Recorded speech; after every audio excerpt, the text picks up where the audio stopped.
in the Bear Corner tonight, we have the president of the Basketball Association, Mr. Francis Williams. Mr. Williams, or shall I say Francis? Francis is most appropriate, Terry. Good night. Yeah, good night. Right, so couple of things. First thing is, I know your tenure was it was really marred by the pandemic. We didn't play basketball for what, 2.5 years. So was there anything that, well, there had to be, but something that you had planned that didn't come off that you really wanted to come off? That could be a number of things. Yes, we were set back because of COVID. Naturally, you would have had things planned for the 2 years. 2 years is a big chunk of time. But then you put things in perspective. The reality is that COVID didn't only affect basketball. It didn't only affect Barbados. It affected the world, affected beyond sport, it affected life. People lost their life. So when you put that in perspective, you kind of realize that, you know, basketball is very minor. What the break allowed us to do, though, Terry, more important than some of the things that we had planned, was to actually do some planning. We had the opportunity to enroll in the FIBA Plus strategic planning program.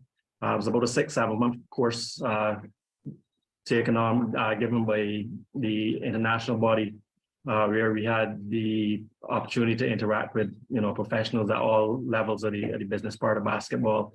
And I don't think you would have been able to do that with basketball going on. So yes, there were some setbacks to some plans, but the opportunity then to actually put some new strategy in place and to lay the foundation for going forward, I think was the plus and should be a greater benefit. But it would be hard for me to pick just one thing that was, you know, shelved because of the COVID.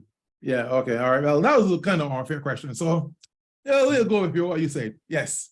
The next one is really Trajectory. Now, you know, I'm a big Trajectory guy. I feel it is the T20 of basketball. So how do you think it could be incorporated in the local schedule?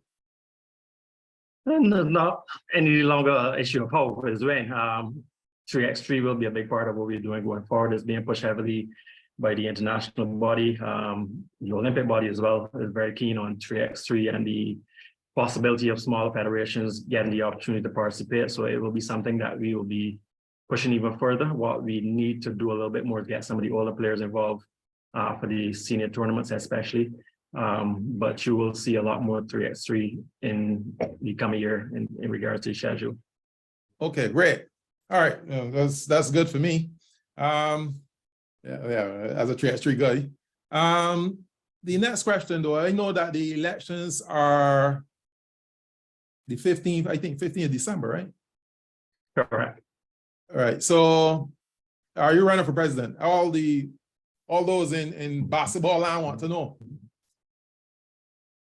Well, I haven't heard too much from everybody in basketball, and so I'll take your word for it since court is actually in session. But yeah, I think at this point, and it's mostly because of what we said earlier, because there was so much not done or achieved. If given the opportunity, I would definitely look at coming back again.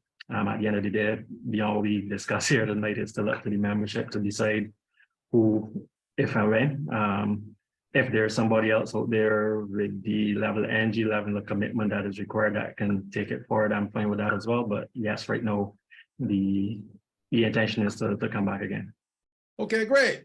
Okay, so we will have, well, once it is, you know, ratified by the general body, we will have Mr. Williams back again.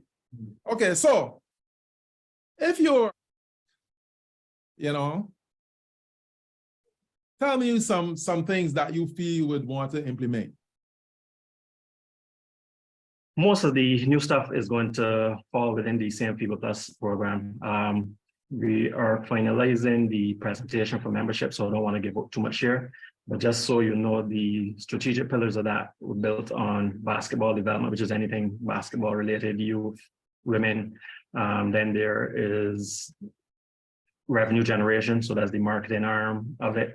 And then there's governance, how we interact with our membership, bylaws, constitution, all that is under review. So there's a lot of things within those three pillars that will be laid out once we get going and back up to full speed again. But I said I won't want to get ahead of myself and share it here before.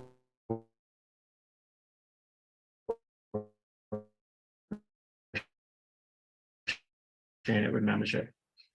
Okay. All right. So the final question I have for you tonight is, what is your favorite NBA team?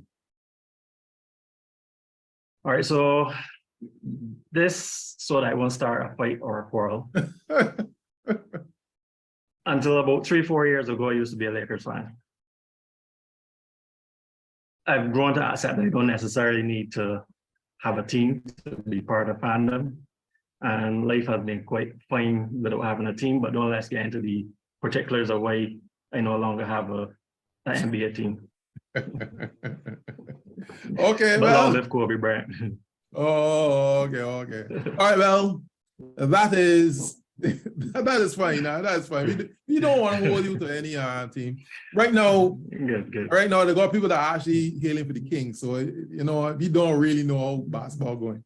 Anyway, this has I know been. I actually enjoy being able to just watch a piece of game, any game, and not having to be too emotionally invested in it. So it is working out fine for me. Oh, okay. Okay, that's great. I hope that you get that, you know, get to that point. Well, that is it for the Baby Corner. We thank Francis Williams, the now president of the Basketball Association, and he's up for re-election on the 15th of December, and we'll see what happens. So thank you, Francis. And right now we are adjourned. Thanks to Terry, and all the best for your recording session. Thank you.